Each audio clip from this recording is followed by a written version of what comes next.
Muan was an Egyptian mummy, but unlike the terrifying figures of legend, this one was small, cute, and harmless looking. The story begins with Sora, a high school student who lives with a woman, constantly busy with work in her room. One day, the doorbell rang, and when Sora opened it, a delivery girl stood holding a massive package. Inside was a large sarcophagus and a thick letter sent by his father from Egypt. The letter claimed that a friendly mummy was inside, but Sora doubted it. His father had a history of sending him dangerous items, a good luck charm that tried to stab him, a cursed doll, and even a supposedly protective figurine that caused trouble instead. Knowing how reckless his father could be, Sora feared this friendly mummy might be another threat. When the sarcophagus began to shake, Sora armed himself with an iron for protection. The lid opened, revealing a tiny, adorable mummy that shocked him. Despite its size, he kept his guard up, using a clothes hanger to push it back inside. But when he closed the lid, the little mummy began to cry. Sora wiped the tears from the floor. The mummy tried to help, but he stopped it from moving. It hid briefly, then returned, tapping on a notebook like it was a door. Not feeling safe keeping it, Sora told it to get back in the sarcophagus, but it refused. In its own way, the mummy expressed a desire to stay and help with chores. Sora explained that due to its small size, it wouldn't be able to do much, making its eyes fill with tears. He let it try anyway, but as expected, it failed, even wetting itself. Sora dried it with a towel. Now unsure what to do, Sora read his father's letter detailing what was known about the mummy and warning not to remove its bandages. He checked a book on mummies, but none matched this one. When it began crying again, he decided to keep it, but it needed a name. As he thought, his dog Bui came over for a hug, wagging his tail and barking. The mummy saw this, wanted the same affection, and even imitated the dog's bark. Sora was stunned. The mummy could bark. The small Egyptian mummy dashed towards Sora and jumped onto him. He tried to catch her before she could fall, but she quickly hid behind the hood of his hoodie. Sora placed Bui down to interact with her, yet the dog started barking in jealousy, forcing Sora to hold him in his arms. Noticing this, the mummy barked again to get Sora's attention, which made Bui angrier. Soon, both were barking at each other while Sora tried to calm them, wondering if they would ever get along. Suddenly, he remembered she needed a name and decided to call her Mai.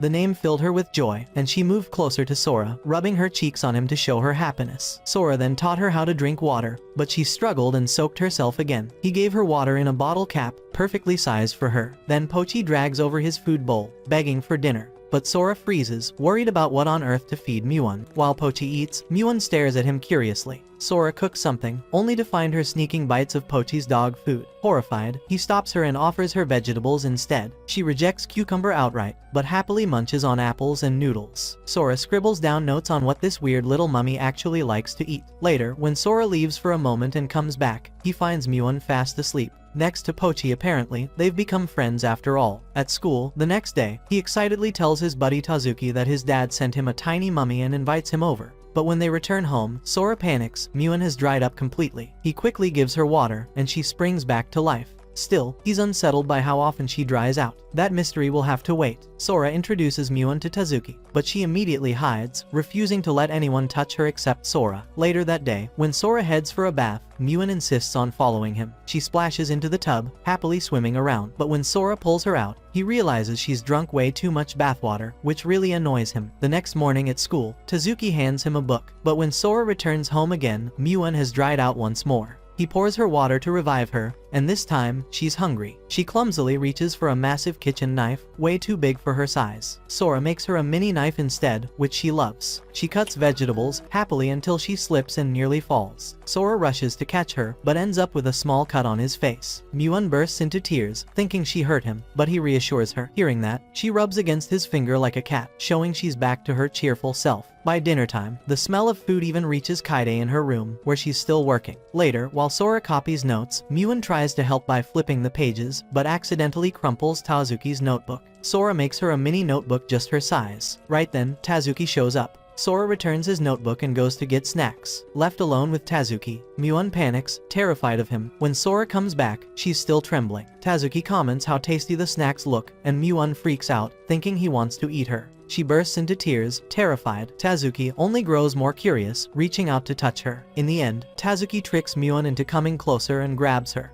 Curious, he tries to unwrap her bandages to see what's underneath. But before he can, Sora hits him. For the first time, Sora shows how scary he can be, reminding Tazuki that these wrappings are like human skin. Removing them could mean losing Muan entirely. To fix things, Sora hands Tazuki some dog food, letting him use it to apologize. Muan cautiously approaches, takes the food, and rubs her cheek against his finger to show she forgives him. From then on, the two become friends, and Tazuki feels guilty for messing with something so cute. During tea time, Sora tells Tazuki that he wants to bring Muan to school, so she won't dry out. Tazuki laughs, thinking it's a joke, but Sora is serious. The next day in class, Muan squirms inside Sora's bag, distracting him while he studies. After class, Sora warns her that at school, she has to act like a stuffed toy. Muan promises to behave, but when Sora considers placing her on his desk, he sneezes loudly. A girl in their class, Aiza, notices and comments that she's never heard a stuffed toy sneeze before. Sora and Tazuki panic, but Sora quickly pretends the sneeze was his. Aiza grows curious and touches Muan, while Sora tries to cover it up by saying he'll lend her the toy. To make it believable, he rushes to create several copies of Muan, but by mistake, Aiza ends up taking the real Muan. Realizing this, Sora races to find her. During gym class, Aiza stashes Muan inside her locker. Muan, however, decides to escape, crawling out through a hole and into the ventilation ducts. There, she runs into a giant rat that immediately chases her. Meanwhile, Sora and Tazuki continue their search, even encountering a rat themselves, still being chased. Sora scoops her up just in time, while Tazuki grabs the rat. At last, Muan is safe in Sora's arms, and he breathes a sigh of relief. Later, Aiza tells Sora she lost the stuffed toy he lent her.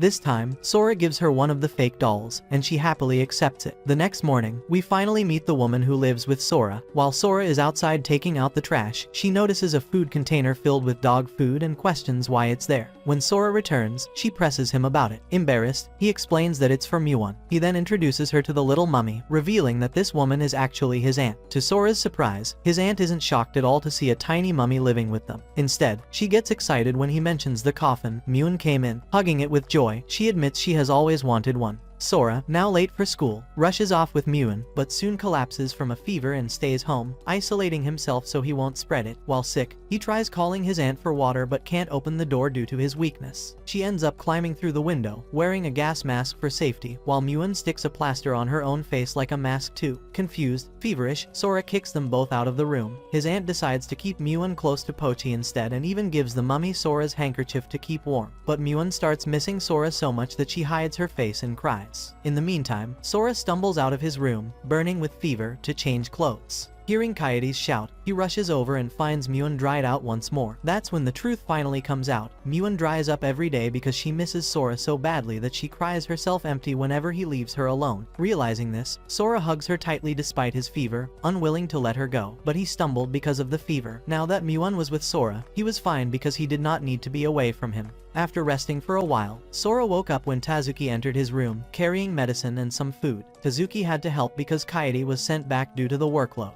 Sora asked Tazuki to feed Boy and Muan since it was close to dinner. While eating, Muan looked so cute at night. When Sora suffered from fever, Muan tried to take the cloth to wet it but fell. The little mummy was too small to carry it to the water bowl, so he climbed there and filled himself with water by falling into the bowl. The cloth ended up on Sora's forehead, and Muan repeated this through the night. The next morning, Sora woke up and held Muan to assure him that he was fine. However, Muan sneezed because he became sick from staying wet all night to help Sora cool down. Muan, now sick, was hidden under a blanket but asked Sora to take him outside. Sora refused because the cold might make him worse. Still, Muan walked toward the window, desperate to go out. Sora made a small scarf and a little hat for Muan, so he could face the cold, both looking very cute. When the window was opened, Muan jumped out and walked toward the ground to dig. Despite his best efforts, it was not enough. Sora watched, confused about what he was doing. Luckily, Boy came and quickly helped by digging a hole. Muan ran and jumped inside it. Sora was surprised and unsure what to do next, but the cold weather made him sneeze. Boy pushed Sora back inside while waiting for Muan to return. Meanwhile, at school, Tazuki felt lonely without Sora and noticed someone following him. Back home, Sora waited a long time but Muan did not come out, and even Boy looked worried. Sora hugged Boy and wondered aloud what he should do now. This reminded him of his childhood when he tried to help a dying bird. Tazuki, always more mature, had warned Sora that he would be hurt when the bird died, and when it did, Sora cried until his father comforted him. Now, Sora was deeply worried, but suddenly Muan returned. It seemed Muan only needed a nap in the soil to recover, which made Sora very happy. Muan's stomach then rumbled with hunger, so Sora gave him food and watched the little mummy eat.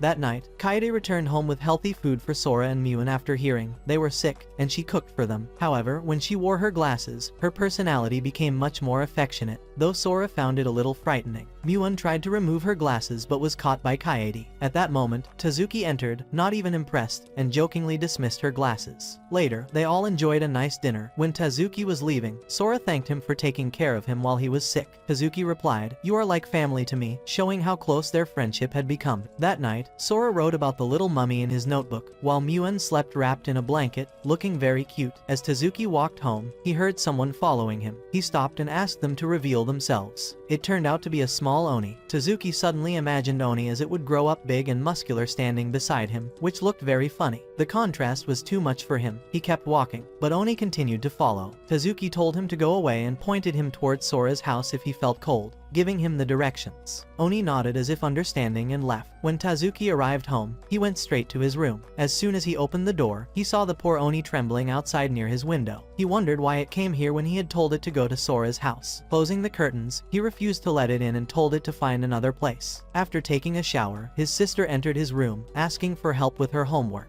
Once he helped her, he returned to his room and checked again, only to find Oni still there. This time, he decided to let it in. Oni looked exhausted. While Tazuki went to bring it something to eat, he found Oni already asleep in his bed. Tazuki pulled it aside, noting how dirty it was and saying it needed a bath. Oni then jumped into a hot teacup, thinking it would clean itself. Tazuki placed a cold cushion on it, calling it foolish. Later that night, Oni fell asleep beside him in bed. The next morning, Tazuki sent it out and told it not to return. During lunchtime at school, Tazuki told Sora about everything that had happened the night before when Oni followed him. Meanwhile, Muan enjoyed his lunch. Sora explained that Oni had been cast out after the last Setsubun festival and had been wandering alone. He encouraged Tazuki to let Oni stay, but Tazuki admitted that he sent it away in the morning and felt sad about it. To cheer him up, Sora shared some cookies with him. That night, when Tazuki returned home, he saw Oni again outside his window and let it in, but by the next morning, he sent it out again. Despite this, Oni kept returning, and even though Tazuki drove it away, he still gave it food. Why he pushed it away while caring for it was something yet to be revealed. Soon, his sister also learned about Oni and asked why he did not give it a name. The following day, Sora told him that Oni was now living with him, inviting Tazuki to bring Oni so it could play with Muan. Hearing this, Tazuki thought about Oni again, remembering how dirty it had been when he first found it and the scars that marked its body. In that moment, Tazuki recalled the time he first met Sora. Sora had been completely alone, and when Tazuki greeted him, he noticed the spirit creature by Sora's side. Sora explained that such beings recognized humans who could understand and trust them, appearing only when those humans were in need. That might be why Tazuki started to see these creatures more often. Earlier, he had come across an injured dragon and thought about treating its wounds, and now Oni was the one who began living with him. When he returned home, Oni seemed to be in a bad mood. He had found Tazuki's doll, waiting for him to see whose it was. Tazuki allowed him to take it, but Oni simply threw it away, feeling relieved that he was the only one close to Tazuki. The next day, Tazuki brought him to Sora's house so he could play with Muan, and this turned into their first play gathering. At first, Oni was frightened of Muan, running away whenever Muan tried to get close, but soon they began playing tag. Boa joined them as well, and the atmosphere became lighter, as if they were finally getting along. Muan had found a new friend, and the two spent their time together happily. Sora then asked Tazuki what name he would give the little Oni, since it wouldn't be right to care for him without one. After several failed attempts at giving him normal human family names, Tazuki decided on Koni. When Oni heard this, he gave Tazuki a big thumbs up, showing that he liked the name. To celebrate their new friendship, they decided to make sushi rolls. Muan, already skilled from helping before, shaped them with ease, while Koni needed some assistance. After a few tries, Koni proudly presented his best roll to Tazuki, asking for his approval, before placing it straight into his mouth. In the end, both Tazuki and Sora made sushi rolls shaped like Oni and Muan. Koni tried one and gave another thumbs up, while Muan's eyes welled up with tears of joy, and Sora comforted him gently. Later, that night, when Tazuki entered his room, he found Oni sleeping with Muan's doll, the same one he had thrown away the day before. It seemed that he already missed his new friend, Muan, and looked adorable as he slept. Suddenly, he woke up, only for Tazuki to tell him it was time for a bath. Oni pretended to be asleep, snoring loudly, and when Tazuki told him to stop, he only snored louder. But the moment Tazuki called him by his new name, Koni, he immediately woke up and kicked at Tazuki's toes. That was when Tazuki realized that Koni simply wanted to be called by his name. He teased him a little, and Koni responded with another playful kick. The following day in class, Muan was looking through a picture book when he suddenly crawled out from inside the desk. Sora told him to stay hidden, so no one would see him. At that moment, Sora noticed a lizard on Tazuki's desk, and wondered why it was there. Tazuki quickly picked it up and said it wasn't real. It turned out to be another prank from a classmate,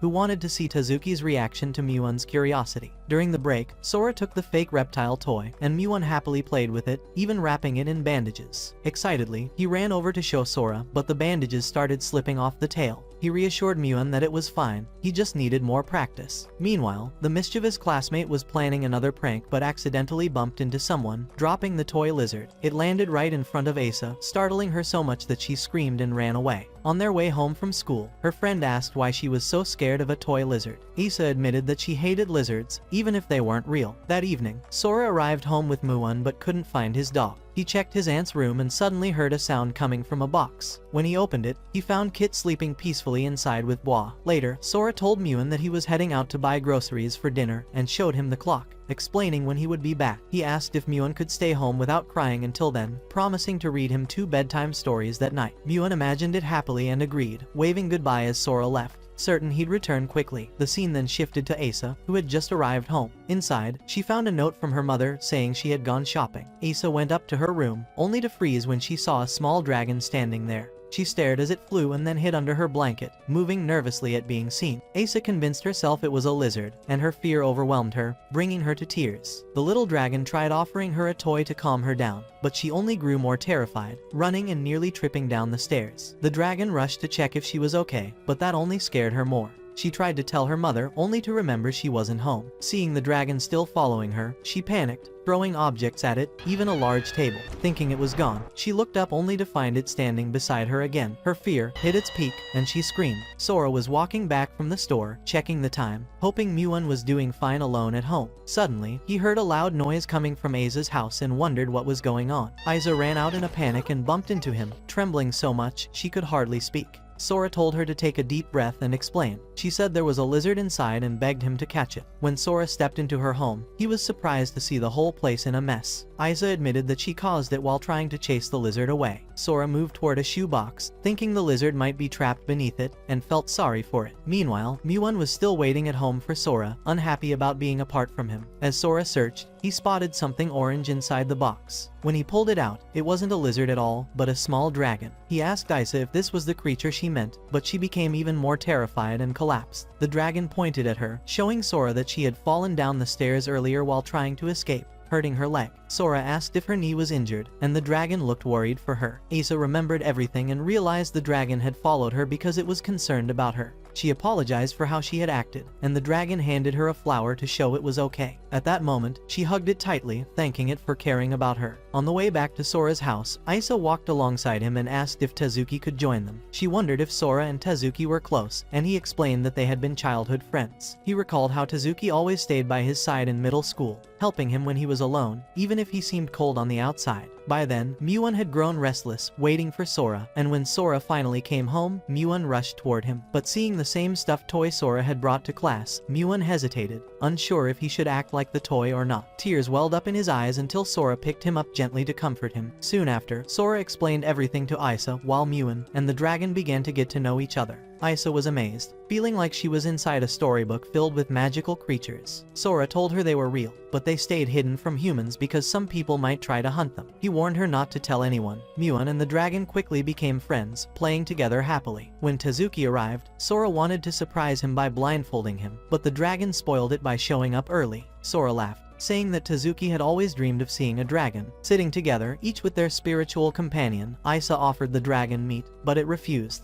She tried other foods, but it kept rejecting them. Just as she was wondering what to do, Muan gave it dog food, and the dragon ate it happily. The noise drew Sora's aunt, who was startled to see a girl with Sora, but paid no attention to the creatures around them. In the end, Asa decided to name the dragon Isa. The next day at school, Asa nearly slipped up while talking to her classmates and almost revealed Asa's existence. Sora and Tazuki felt relieved when she quickly stopped herself. Later, on their way home, Tazuki reminded her of the mistake, and she apologized. He reassured her, saying she could always talk to them about Isa. Overjoyed, Asa shared the sweet moments she had spent with her dragon. Sora suggested she join them during lunch to talk more about their companions. At home, Sora told his aunt that Isa and Tazuki would visit on Sunday, so their spiritual creatures could spend time together. That evening, Muan was lying on the table, acting oddly. His back was itching, so Sora scratched it for him. His aunt laughed, saying Muan was more like a younger brother than a pet. Sora recalled moments when Muan caused trouble, like answering a phone call by climbing on a desk or slipping in the bathroom after stepping on cleaning liquid. Despite these mishaps, Muan always looked endearing. Finally, Sunday came, and the little dragon greeted its friends with a hug, overjoyed to see them. Together, Muan, Coney, and Isa rode on the dragon's back as it flew across the room, leaving Tazuki in awe.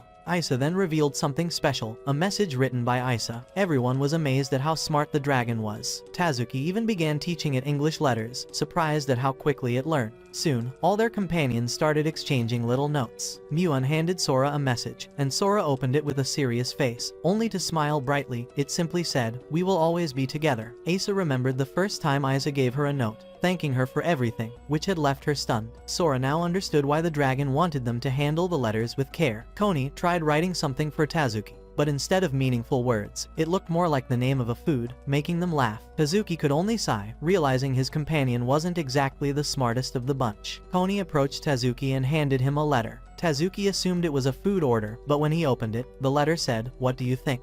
He jokingly replied, "I don't know," which only annoyed Coney further, and she began kicking him. Isa watched with slight concern, but Sora told her not to worry, explaining that this was simply Tazuki's way of showing affection. After lunch, Asa helped Sora wash the dishes, but they ran out of soap. She told him to fetch a refill from the lower cabinet. When she opened it, she discovered a hidden message from the little dragon. They realized their spirit creatures had been secretly leaving messages around the house. Tazuki had also found one from Coney earlier. Excited, they all began searching. At one point, Asa nearly opened a hidden room, but Sora quickly stopped her, warning that it contained dangerous items such as a doll. Instead, they continued searching other places and collected several hidden notes. While exploring outside, Coney pulled something from the garden, a mandrake, whose scream shook the air. Sora rushed over and quickly taped its mouth shut. Asa asked why he even kept such a thing, and Sora explained that his father had given it to him long ago. Its voice was powerful enough to destroy an entire city, yet his aunt used it irresponsibly as an alarm clock. Suddenly, the mandrake rolled away, smashing against a wall before escaping. They all chased it toward the river. Coney tried to help but failed, falling into the water. Muan also tried but slipped into the mud.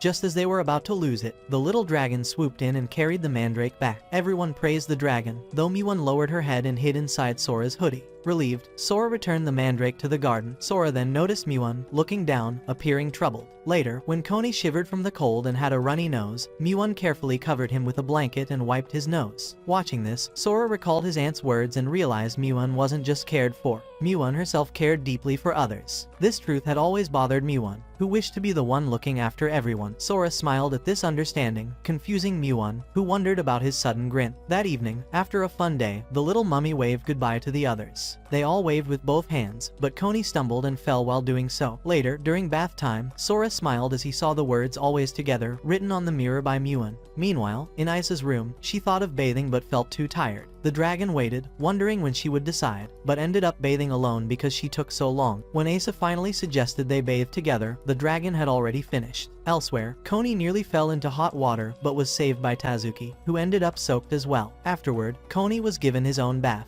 That night, Sora read a story to Muan, who began to cry while listening. At the same time, the dragon cared for Asa by placing a blanket over her so she wouldn't get cold, then lay down beside her. While Tazuki slept, Coney continued to annoy him until Tazuki hugged him tightly to make him stop, and Coney instantly fell asleep. In the next scene, a boy named D stood in darkness, terrified as massive monsters surrounded him. He tried to back away but was completely restrained, screaming louder until he awoke from his nightmare in the middle of class. Everyone stared at him, calling him scary. Feeling uneasy, he left the classroom, accidentally bumping into Sora and knocking him down. Meanwhile, Muan stared hungrily at the food on the balcony as she sat with Tazuki and Isa. Tazuki told her to start eating instead of waiting for Sora. Moments later, Sora arrived, carrying an exhausted D on his back. Tazuki joked, "That's quite a big lunch you have there, Sora," making Sora lose his grip and drop D, though Isa caught him just in time. While Muan calmly munched on an apple. They soon learned D wasn't allowed in the nurse's office after losing control earlier. When Asa placed a blanket on him, she noticed him trembling in another nightmare. He woke up screaming and almost struck her, but Sora saved her. Seeing D's injured hands, Sora tried to help but was warned away. This angered Tazuki, who confronted D, but when D met Tazuki's frightening gaze, he recoiled in fear until Sora stopped Tazuki in time. D left once again, uncomfortable and confused, and the others could only wonder about his condition. Later, Sora went to D's class class to check on him. When D came out, Sora handed him a bandage and invited him to walk home together without even asking his name. Sora soon discovered D lived alone in an apartment, struggling with violent nightmares since elementary school. D showed him the protective charms he used to ward off bad dreams. Inspired, Sora took D home, where he removed the charms covering the windows and told him he didn't need so many. He then gave D a drawing of Baku, a mythical dream eater, and told him to keep it under his pillow, even if Baku was only a legend. That night, D placed it under his pillow, only to awaken in shock as Baku appeared, actually eating his nightmares. Frightened, he called for Sora, who rushed in with Muan. To his amazement, Baku was real, soft, and fluffy. Sora praised it and handed it to D, who also felt its softness. D asked if the idea of eating nightmares was just a metaphor, prompting Sora to reveal that these creatures were truly real. The next day on the balcony,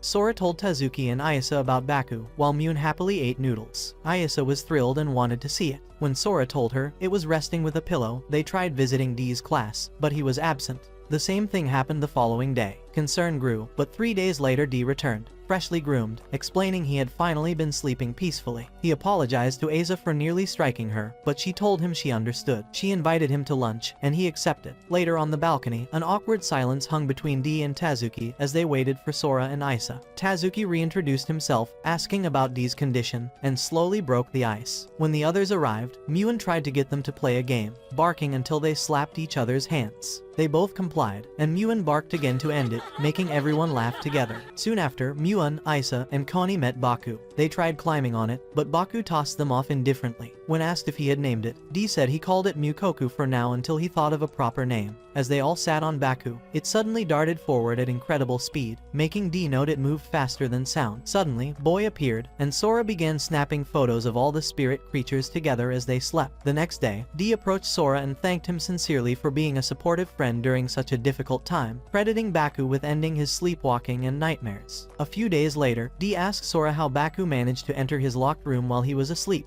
To find out, Sora stayed over. They placed Baku outside, locked the door, and let D fall asleep. Just as Sora was about to sleep, he saw D walking in his sleep, unlocking the door himself, and then returning to bed. Baku slipped inside and began eating his nightmares. Sora wondered how D could walk in his sleep, so he asked if Baku was the one controlling him. Baku confirmed this by making D dance in his sleep, and Sora realized in shock that Baku had been behind D's sleepwalking all along. The next day, while Asa was hurrying home with the idea of meeting the dragon, she overheard 2 men speaking about a child Oni who had been found during Setsubun and was now being searched for. When she arrived home, she carried the dragon in her arms and noticed Connie was also there. Later, when they gathered, Isa told Tazuki that Connie had come over to play with the dragon alone. She warned that this could be dangerous if he kept coming by himself, since those men were looking for Oni. Tazuki suggested they find a temporary guardian for the spirit creatures and place the children somewhere safe before heading to school. Sora told them he had someone in mind who could watch over the creatures while they were at school. Meanwhile, Oni played tag with Baku and the dragon, which clung to D's face and knocked him over with Muan. The next morning, they arrived at the place Sora had chosen and gave thanks to a talking statue for accepting their request. Isa and D were surprised that the statue could speak, and Sora introduced it as the old grandfather who lived in the shrine. Isa asked Tazuki if he knew the statue, and he confirmed it. The statue then revealed that Sora and Tazuki had once helped him wash his back and complete other chores. Embarrassed, Tazuki quickly silenced the statue. D began speaking with the statue, but suddenly Baku appeared from behind, frightening him. Meanwhile, Connie had struck the grandfather's head, earning a scolding. Just as they were about to leave their spirit creatures at the shrine, someone appeared behind Sora and took him away, terrifying the others. As he was pulled deeper into the shrine, they rushed to the door, only to find Sora calmly enjoying a cup of tea inside. He explained that the woman before them was the caretaker of the shrine. As they expressed their gratitude, Tazuki and Kana joined them, and together they all enjoyed tea. The caretaker promised to watch over their spirit creatures while they were at school, so they left. During their school break, they found themselves wondering what their spirit creatures were doing at that moment. After school, when they returned to the shrine, Isa hugged the dragon, showing how much she missed it. Muan ran straight to Sora, while Connie continued playing with Baku. Sora noticed how bright and lively Muan looked compared to how dry and weak she seemed when apart from him. The next morning, Sora left Muan with the other creatures at the shrine before heading to school, while Muan waved him goodbye. All the spirit creatures played under the shrine keeper's care. However, while chasing Connie, Baku bumped into the door and left left it slightly open. Muan noticed the open door, grew curious, and discovered an insect crawling nearby. She stepped outside, letting the insect climb onto her. The shrine keeper noticed the door ajar and closed it again, leaving Muan outside. She tried knocking on the door but was too small to make any sound. A passerby noticed something and stopped, causing Muan to hide. Suddenly, Oni appeared, startling Muan and making her run away. He stopped her and asked if she was lost and alone. Muan misunderstood his gestures, thinking he was asking if she was leaving, so she nodded, and Oni took her with him. Oni carried Muan deep into the forest. She looked back toward the shrine, realizing she was walking in the opposite direction. Though confused, Muan followed him. Meanwhile, back at the shrine, the other creatures slept, while the shrine keeper counted them and realized one was missing. Muan. As she followed Oni, Muan saw a beautiful white fox pass by, then a spirit creature floating in the sky, followed by 3 spirit children laughing together, their backs shining brightly. She was amazed at the sight. Oni then led her inside a hollow tree. Inside, he brought water and a cloth to clean her back, and Muan, in turn, cleaned Oni, which made him feel safe. She asked if he lived there alone, but Oni misunderstood, thinking she was inviting herself to stay. He suggested she remain there until the rain stopped, but Muan thought he meant she could never go home again. Afraid, she began to cry. Panicking, Oni brought out glowing mushrooms to light her way out of the dark forest, but Muan thought he was offering her poisonous food. Thunder roared, and Oni trembled in fear, drawing close and rubbing her back, which made her blush. Looking outside, Muan tried to explain herself, and at last, Oni realized she wasn't truly lost. She only wanted to return to the shrine. Seeing her sadness, he promised to take her back. Muan brightened with relief, happy that he finally understood what she needed, and Oni stepped outside and saw a beautiful rainbow. Back at the shrine master was still searching for Muan, while the talking statue also looked sad, unable to find her. Just when hope was almost lost, the shrine master suddenly felt Muan's presence. She was running toward him, and when she leapt into his arms, the shrine master held her close with great joy at her return. Muan then said farewell to her new friend and left Oni behind. After school, when Sora came to pick up Muan, the shrine master told him everything. Sora then reminded Muan not to go out alone again and asked if she had thanked Oni for bringing her back. Muan shook her head. That night, the white fox told Oni there was something waiting for him near the shrine. Oni hurried to the shrine and found a letter from Muan left for him. Meanwhile, Muan lay awake, wondering if Oni had received her message. Indeed, the letter appeared on Oni's wall with Muan's words of thanks, which made him smile. The next scene showed Tazuki drying his hair with a towel after a bath.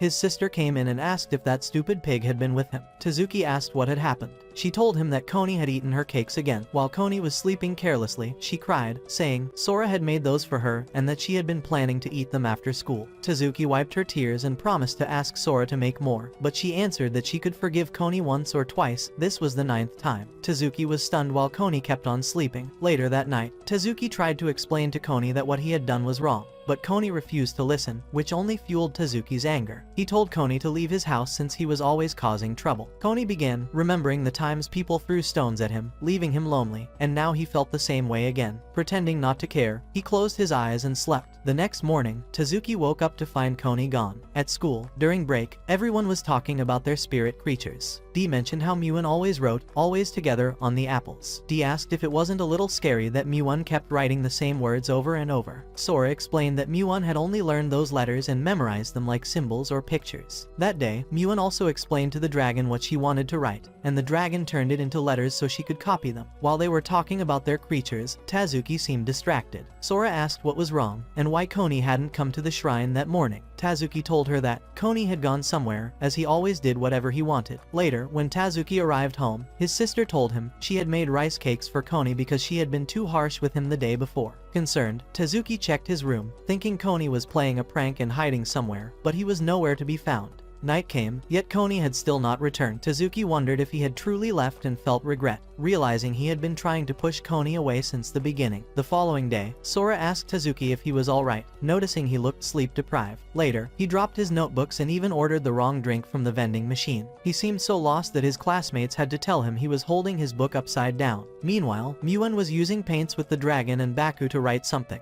Tazuki confided in Sora that Koni had not returned home since the day before. Sora suggested they search for him, but Tazuki insisted there was no need, saying Koni was fine on his own. Still, Sora could see his worry and agreed to help look. At the shrine, Muan tried to act like Koni so everyone wouldn't miss him so much, but it was difficult to cheer them up. Later, everyone gathered with Tazuki and suggested searching for Koni together after school. Tazuki recalled his past, when he tried to save a dragon as a child from a man who wanted to hurt it. Yet, the man found them and attacked. leaving Tazuki haunted by the memory. Driven by those thoughts, he began running to find Koni. At the same time, Sora and the others reached the shrine and told Mikan and the rest that they were searching for Koni, assuring them they would bring him back. Meanwhile, Tazuki kept running, reflecting on his bond with Koni. He remembered the comfort of having him at his side, despite all the trouble Koni caused. Suddenly, Sora appeared, and together they finally found Koni. They rushed after him, but he was too fast for Tazuki to catch. Koni escaped, and soon after, Tazuki saw him running along the road. Sora chased after him, but the child Oni turned out not to be Koni. At the same time, Muan painted Koni with her colors and wiped her tears, while the dragon comforted her. In the end, Tazuki discovered Koni stuck in a wall. He gently helped him out, bringing him safely back again. Sora arrives, and tells Tazuki that the lonely child they were chasing wasn't actually Koni. Issa and Dee appear with tears in their eyes, showing Koni's torn pants, explaining that they found them near the river, but Koni himself was missing. Sora suggests searching the area again, but Tazuki stops him and reveals that he already found Koni.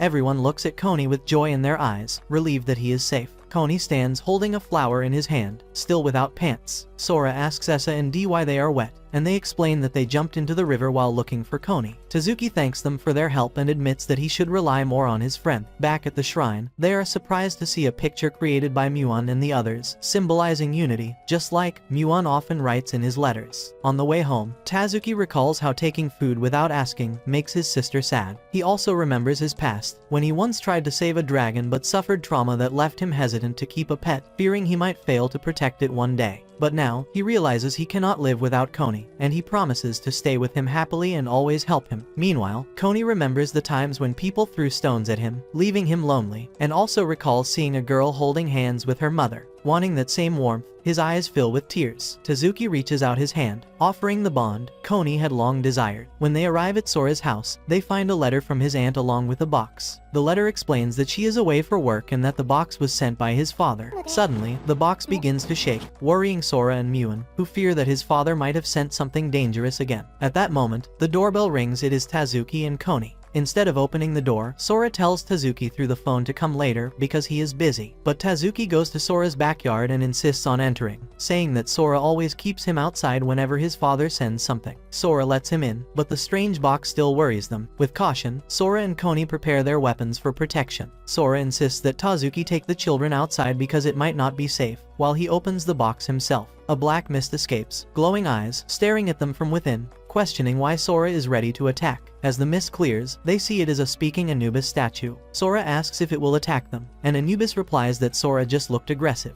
Anubis talks at length, revealing that Sora's father struggled to choose a gift for him, since Sora had always feared things like scary dolls. This time, his father wanted to send something he thought Sora might like. Through this, Sora realizes how much his father cares for him. Then, Anubis notices the small mummy and asks about it. Sora introduces Muan, who trembles in fear. Anubis says Muan can't possibly be a mummy, as the ones he knew were all shriveled. Suddenly, Anubis shocks everyone by putting Muan in his mouth to check. He reassures them, saying his toys are known for kindness, and though Muan initially struggles, he begins enjoying it. Eventually, Anubis releases Muan, but Sora still feels uncertain about Muan's true identity. Anubis remarks that Muan is no ordinary mummy, and then adds that he himself is not ordinary either, claiming he can predict the future. He says it will rain tonight, but the rain has already started, and then he adds that they will have curry for dinner. They quickly realize his predictions are nothing more than simple observations. Now, as Sora watches Muan happily playing on Anubis's back, he says that Muan has already become Anubis's friend. Just then, Tazuki looks inside the box and finds another letter and an item at the bottom. Sora stops him, worried it might be dangerous. Anubis explains it is sand from Egypt, sent by Sora's father. Carefully, Sora puts on gloves and pours the sand into a container, fearing it might hold something poisonous, but it turns out to be ordinary. Muan looks delighted, knowing the sand is from Egypt, his home. While Koni stirs the container and causes a commotion, Muan wants to play with it, so Sora places him in the sand, and dust rises onto his face. Watching the cute little mummy enjoying the sand fills Sora with happiness. Later, Essa and Dee arrive at Sora's house, and Sora says he wants them to meet a new friend. At that moment, they see Boy pulling Anubis by a rope while playing, but suddenly, Boy stops, causing Anubis and Muan to crash into the wall. Afterward, as all the creatures gather around Anubis, Essa becomes frightened when she sees him chewing on her dragon. Sora explains that he is only nibbling on it because he enjoys biting things. Anubis then tries to touch Baku, but Baku feels uneasy and lands on the sofa. Now, Baku and the dragon rest to the side while Muan and the others continue playing with Anubis. Sora and his friends also enjoy their time together. Little Muan stands on Anubis and slides down his back. Sora compliments Essa, saying her hairpins look beautiful on her. Tazuki thinks that Sora says whatever he likes without embarrassment and remembers how he even compliments Tazuki at times, wondering if there is anything that could make Sora feel shy. At that moment, Sora suddenly begins hiccuping, overwhelmed with embarrassment, and tries to leave. D hands him water to drink. Meanwhile, Muan and the others play ball together. Tazuki mentions he once heard that if someone gets 100 hiccups, they could die. This frightens all the creatures, and Muan almost starts crying. At that moment, Sora notices Muan's hand bandage coming loose. He rushes toward Muan, accidentally splashing Anubis. While doing so, he reaches to remove Muan's bandage, but Muan jumps onto Boy's back, and Boy quickly carries him away. Sora tries to chase after them, but the dragon and Coney block his way. They see Boy holding Muan, who struggles to pull off his bandage. Watching this, Tazuki recalls the time he once tried to remove Muan's bandage to see what was inside. Now, Muan himself is attempting it. Tazuki sees this as the perfect chance to uncover what lies beneath. He restrains Sora from behind to stop him from interfering. Issa notices and rushes toward Muan to prevent him, but instead, she loosens the bandage even more. Sora begs Tazuki to let him go, but suddenly, a strong light fills the room. Sora manages to break free from Tazuki's hold and shouts loudly, making Muan and Boy stop running. He tells Muan he must never remove the bandage because something terrible might happen, remembering the warning in his father's letter not to do so. Muan nods with teary eyes, jumps off Boy's back, and runs into Sora's arms. Essa asks why Muan wanted to remove the bandage, but suddenly, all the spirit creatures start hiccuping together. Issa realizes this was how they stopped Sora's hiccups, and all the creatures nod. Tazuki explains that dying from 100 hiccups is only a superstition. Relieved, Muan runs into Sora's embrace with tears in her eyes. Now Sora begins wrapping Muan's bandages again. At that moment, Essa says they should leave since it is getting late. Sora carries Muan, fully wrapped in his hand, saying it is time to say goodbye to everyone as they head home. Essa remarks that all the creatures are spirits, except for Boy, who is just an ordinary dog. But Sora insists Boy is no ordinary dog, saying he can live 100 years and is already 50. The next day, one of Sora's classmates shows a picture of a unique-looking dog. The dog was bleeding and found near the mountains, but disappeared quickly. The scene shifts to the balcony. Sora and Tazuki realize it might be a spirit creature, but remain silent. Later, everyone gathers around the table and decides to search for the spirit creature in case it is injured. That night, Sora plays with little Muan, who sleeps beside him, when Anubis suddenly appears, saying he wants to watch a foreign drama. Sora turns on the TV for Anubis and sits with him for a while. The next day, Muan does not want to leave Sora and go to the shrine with the others. She had woken from a nightmare and found Sora missing, leaving her frightened ever since. She wants to stay with Sora, so the shrine master places a mark on her back. The grandfather statue explains that this mark will help if Muan ever gets lost. After school, they head toward the mountain to search for the injured spirit creature. When they reach the stairs, they face a fork in the path and decide to split into two groups. Tazuki and Essa take one path, while D accompanies Sora on the other. Sora and D begin searching, while on the other side Essa calls out to the spirit creature by name. Tazuki tells her they should head back since they found nothing. They reunite with Sora and D, but no one has found any creature. Suddenly, Sora senses something unusual, and Tazuki points out that the two paths have merged into one. At that moment, they hear music, and everyone is puzzled by the festive sound. The music sparks memories in Sora of when Tazuki once refused to go with him to the Spirit Masters Festival, suggesting they play with humans instead of spirits. This surprises Sora and explains why they never attended the festival. He realizes it is now time for the festival again. Sora warns them that entering the Spirit Masters Festival without an invitation is forbidden. Suddenly, spirit guards appear, checking invitations and asking for theirs. Sora approaches and explains they got lost and ended up here. The guard realizes they have no invitation and transforms into a monster, declaring they must face punishment. Terrified, the group freezes, and Muan hides in Sora's pocket. Sora offers himself for punishment if the guards spare his friends, but Tazuki grows angry, demanding to know why. The creature finds Sora amusing but refuses to respect him, grabbing him in its hands as other guards seize the group from behind. Just as punishment is about to fall, Muan leaps forward with the invitation from Sora's pocket, landing on the creature's head while barking loudly. The monster reverts to its normal form, telling Muan that if she had presented the invitation earlier, none of this would have happened. Suddenly, Tazuki rushes to Sora and punches him, saying he always acts on his own before running away. Sora chases after him, wondering why he reacted like that and if he had done something to upset him. At that moment, a spirit creature named Yamada appears, recognizing Sora well. Yamada hugs Sora tightly, while Muan tries to intervene since Sora feels uncomfortable. Sora then realizes that the invitations they gave the guards were the ones Yamada had given him earlier. He asks Yamada if he has seen the injured spirit creature called Inugami. Yamada replies that he knows where Inugami is and will guide them. He explains that Inugami is no longer hurt and that there are actually two of them who are always together. together. Not long ago, one was injured and seen by humans, but the other arrived just in time to save him. When they see Inugami, the red one bites the blue one and pushes him away before fleeing in one direction, while the blue one runs in another. Watching this, Sora and Tazuki recall their own conflict and decide to confront the situation. The blue Inugami sits crying beside Sora, and little Muan goes to comfort him by patting his head. Sora asks if he is crying because he hurt his friend, and Inugami nods. Sora tells him that he too once hurt a friend, but now he understands he must make it right. Meanwhile, Tazuki chases the other Inugami, who kicks a tree in anger and pain. Tazuki stops him, saying that hurting himself will not solve anything. He shares that sometimes they also feel the same way when they are in pain, and tears fall from Inugami's eyes. At that moment, his friend arrives and leaps onto him, and both Inugami rejoice together. Sora and Tazuki smile as well. Now, a man presents his invitation and enters. The guards notice blood on it, and realize he is a collector. Meanwhile, Sora asks Tazuki why he refused to attend the festival before, urging him not to get involved with such creatures. Tazuki finally reveals that in the past, he once tried to save a dragon from a collector, putting his own life in danger. He admits that what he truly fears is that if Sora were ever caught in a similar situation, he would not be able to endure the pain of losing his friend. Hearing this, Sora's eyes fill with tears. Suddenly, the sound of drums echoes around them, and all the spirit creatures begin moving toward that direction as the festival begins. Tazuki tells Sora to hold onto his shirt so that he won't get lost in the crowd, reassuring him that he will never leave him alone. Later, they reach the waterfall, where Yamada explains that its waters purify both body and spirit. Inugami jumps into the water to enjoy a bath with his friend, while Sora places Muan near the waterfall, watching Inugami climb the rocks. But suddenly, someone seizes Muan and takes her away. Guards arrive and ask if they have seen a suspicious man in the area. It is then that Sora realizes Muan is missing. He shouts her name and rushes off to search for her. When Yamada asks where he is going, Sora answers that Muan is gone, and he cannot find her. A guard then tells them that a human entered without an invitation and may have taken Muan. Devastated, Sora fears he will lose Muan forever. Yamada assures him not to worry, as the guards will find her and bring her back. But D reminds them of the mark placed on Muan by the Shrine Master, meaning they can locate her. Realizing this, Sora begins shouting for Muan. On the other side, the collector holds Muan tightly. Muan trembles in fear, as the man says he will earn a fortune thanks to her. He tries to undo the bandages to see what lies beneath.